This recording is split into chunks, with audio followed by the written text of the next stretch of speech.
আরও একটা new mini ভ্লগে তোমাদের সবাইকে জানাই ওয়েলকাম। আমার এক জ্যাঠু দাদার বিয়ের রিসেপশনে এসছি আজ। পুরো পরিবার আজ একসাথে। We are all dressed and ready. আমি তো ফুল রেডি হয়েই চলে এলাম বিয়ে বাড়ি। বাড়িটা কিন্তু দারুণ সাজানো হয়েছে, অনেক ভিড়। তাই প্রথমেই দেখা করলাম দাদা আর বৌদির সঙ্গে। হ্যাঁ, এটাই আমার জ্যাঠুতো দাদা আর বৌদি। একটু দেখা করেই সোজা চলে এলাম স্টার্টার খেতে।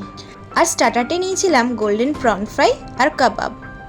পাশে একটা পানের কাউন্টার আর কোল্ড ড্রিঙ্কসের কাউন্টারও ছিল। এক কথায় অসাধারণ। দেখলাম জেঠুরা দাদারা সবাই এসেছে। সেখান থেকে বেরিয়ে সবাই একসাথে বাইরে গিয়ে গল্প আড্ডা, খুব ভালো লাগছিল। বৌদিদের সঙ্গে ছবি তুললাম।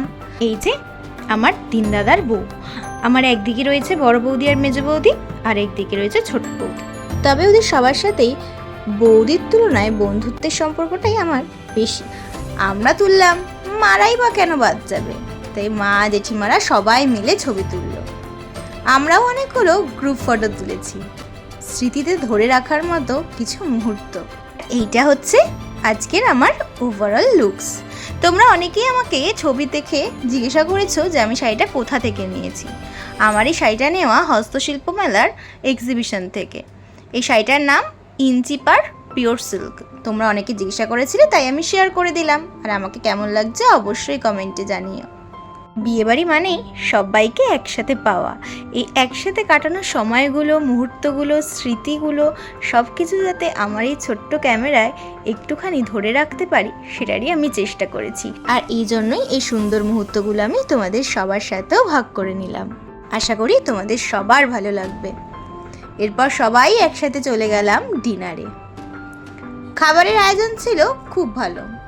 প্রথমে এসেই নিয়ে নিলাম প্লেট, আর তারপর দেখলাম স্যালাডের একটা অ্যারেঞ্জমেন্ট রয়েছে, তাই জন্য শুরু করলাম স্যালাড দিয়ে। স্যালাডের সাথে সাথে ছিল আরও বিভিন্ন আইটেম। চলো দেখা যাক। এই দেখো, আছে মশলা কুলচা, ছোলা অর্থাৎ চানা, ফিশ ফ্রাই। এই হচ্ছে আমার পুরো সাজানো প্লেট। আগে এটা খেয়ে নিই, তারপর যাব রাইসের দিকে। এই দেখো, এরপরেই চলে এলাম রাইস নিতে। ছিল পোলাও, ভাত, দই কাতলা, চিকেন কষা, মাটন কষা। খেতে খেতে সবাই একসাথে দাঁড়িয়ে দাঁড়িয়ে গল্প করছি আর খাচ্ছি। ডেজার্টে যদিও আমি মিষ্টিটা স্কিপই করেছি। ওদিকে সবার খাওয়া দাওয়া অলমোস্ট ডান, আর আমি এখানে ধীরে সুস্থে এখনও খেয়ে যাচ্ছি। বাবা তার মধ্যে আবার মিষ্টি নিয়েও চলে এসেছে। আর এদিকে ক্যামেরা ঘোরাতেই দেখি মা আইসক্রিম হাতে নিয়ে রেডি। মায়ের আইসক্রিমটা দেখে আমার তো একটু লোভ লাগলোই, তাই জন্য আমি আর ওয়েট না করে চলে গেলাম আইসক্রিম নিতে।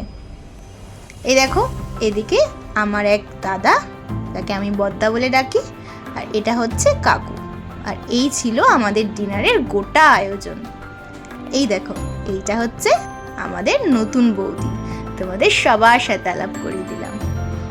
বৌদির বাড়ি কিন্তু দক্ষিণ দিনাজপুর, আর বিয়েটাও ওখানেই হয়েছে। বৌদিকে দেখতে তো ভীষণ মিষ্টি লাগছে, আর যাতে ওদের নতুন জীবন অনেক ভালো কাটে তার জন্য শুভকামনা রইল। কেমন লাগলো বিয়েবাড়ি এসে? আমি একাই এসেছি, আমার এটাই খেয়েছি, ঘামিয়ে গেছি। কেমন লাগলো? আজকের দিনটা সবার সাথে ভালোই কাটলো। তোমাদের ভিডিওটা ভালো লেগে থাকলে অবশ্যই একটা লাইক করে দিও। টাটা।